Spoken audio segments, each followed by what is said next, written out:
This is He Knows Everything, bringing you that heat and that fire. All right, let's talk about it, man. I know a lot of people are going to be prisoners of the moment, and they're going to get caught up by Bam Adebayo, and they're going to say, well, he scored 83 points. He beat Kobe Bryant's record. Well, in the record books, it's going to show that Bam Adebayo has a televised 83 points. And it's going to show that Kobe Bryant, basically, back in 2006, scored 81 points. All right, so let's break this down. Let's understand what we've been watching here.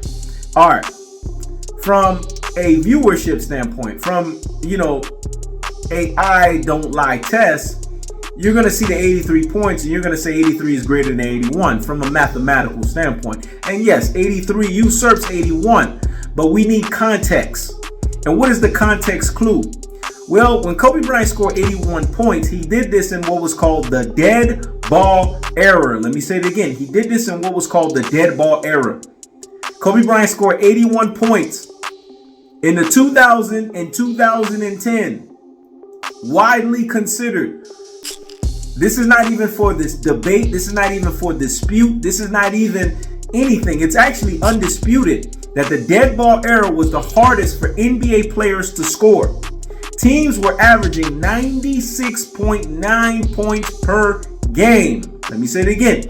Teams were averaging 96.9 points per game. Well, in Bam Adebayo's era, teams are averaging 116. Do you see the gulf? Do you see the difference? Do you see the distinction? Do you see the delineation? Let me say it again. Do you see the gulf? Do you see the distance? Do you see the separation? Do you see the delineation? And what is the gulf? What is the separation? What is the delineation? It's a 20-point differential. So are we going to sit here? Now, are we going to get caught up into the hoopla that Bam Adebayo's 83 points is more significant than Kobe Bryant's 81? Stop the presses and pump the brakes on the nonsense. And go sit down somewhere and what? Higgity fucking hush. Because when it's all said and done, Kobe Bryant's 81 points is undisputed. Kobe Bryant's 81 points cannot be talked about. Now, if we're going to talk about Bam Adebayo versus anybody else, now we have a conversation. Now we have an argument. We can put Bam Adebayo up against the likes of Luka Doncic and his 73 points, right? We can put him up against the likes of other basketball players and their feats and what they've accomplished. The David Robinsons of the world, the Elgin Baylors of the world. We can do those types of things. And the Devin Bookers of the world. But we're not going to put him against Kobe Bryant. Because Kobe Bryant's 81 points was done in the hardest scoring era. That is significant. That is something that we have to talk about. And see what pundits are going to do. And I'm rushing before they even get a chance to do it. They're going to say, you see, this is why Kobe Bryant's NBA career is not significant. Because somebody was able to break something else that Kobe Bryant did. But we need context. And the context is as simple as this. For Kobe to score 21,065 points in a 10-year span that was considered inarguably, undisputed, the hardest scoring era, that feat is unprecedented.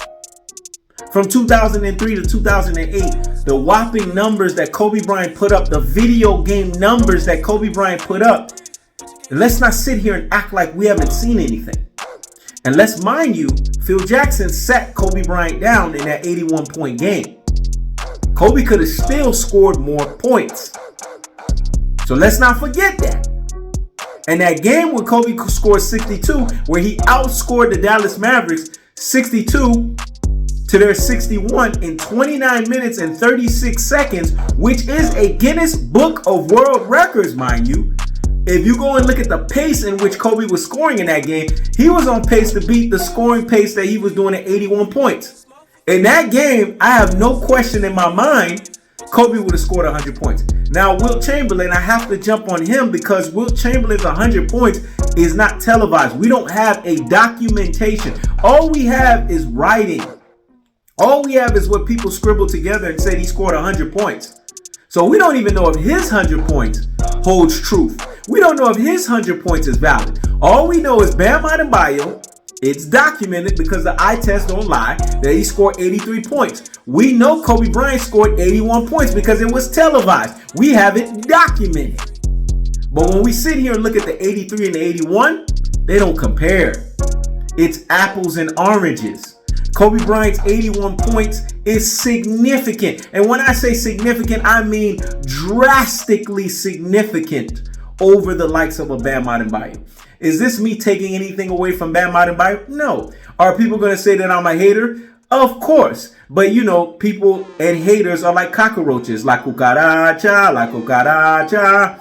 Yo no puedo caminar. La cucaracha, la cucaracha. Yo no puedo caminar. They're scattering cockroaches. So I expect scattering cockroaches to do what they do. Scatter, troll, hate, get on me and say you're a hater. But I'm not a hater. I'm a basketball reminder. I'm a basically park the brakes, pump the brakes on the nonsense. I'm a guy that's telling you to not be a prisoner of the moment and look at things for what they are. And when you sit there and you look at the scope of things, when you sit there and you look at the actuality of things, what do we see? Kobe Bryant scored 81 points in the dead ball era. Kobe Bryant scored 81 points when basketball teams were only averaging 97 points per game. To be exact, 96.9. And Bam Adebayo is doing this when defense is not even being played. Let's keep it real. The All-Star game just finally got exciting again. The NBA was getting flack for guys not playing defense. Players not even basically giving effort on the other side.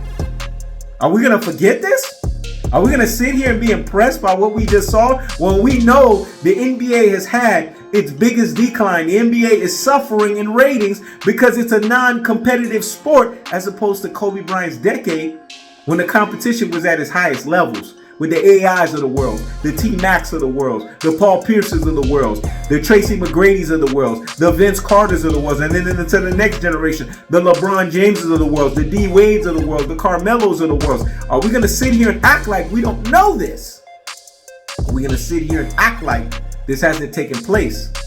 So this 83, I don't even want to hear it. This 83, I don't even want to think about it because this 83 does not hold the same weight as Kobe Bryant's 81.